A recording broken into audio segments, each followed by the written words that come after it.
સૌથી પહેલા વાત કરીએ તો ગુજરાતની બેઠકો પર આજે દિલ્હીમાં ભાજપ કરશે મંથન. સંસદીય બોર્ડ સમક્ષ રજૂ કરશે દાવેદારોની યાદી. સીએમ રૂપાણી અને નીતિન પટેલ પણ રહેશે હાજર. ગુજરાતની બેઠકો પર ભાજપના ઉમેદવાર કોણ તેના પર આજે દિલ્હીમાં થશે મંથન.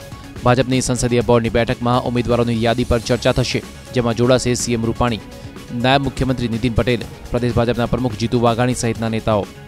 સીએમ રૂપાણીના નિવાસસ્થાને 3 દિવસીય બેઠક મળી હતી, જેમાં ઉમેદવારોની પેનલ તૈયાર કરાઈ હતી. હવે આ પેનલમાંથી કોને આપવી ટિકિટ તેના પર આજે સાંજે 6 વાગે મળનારી સંસદીય બોર્ડની બેઠકમાં ચર્ચા થશે. બાદમાં ઉમેદવારોના નામનું એલાન કરાશે. ગુજરાત ભારતીય જનતા પાર્ટીનું પ્રતિનિધિમંડળ દિલ્હી કેન્દ્રીય પાર્લામેન્ટરી બોર્ડ સમક્ષ જઈ રહ્યું છે. આજે સાંજે અમે લોકો જાય છીએ, જેમાં હું, પ્રદેશ અધ્યક્ષ જીતુભાઈ, આપણા પ્રભારી ઓમ માથુરજી, નીતિનભાઈ પટેલ, રૂપાલા, ભાર્ગવભાઈ, મનસુખભાઈ માંડવિયા, ભીખુભાઈ દલસાણિયા બધા સાથે જઈ રહ્યા છીએ.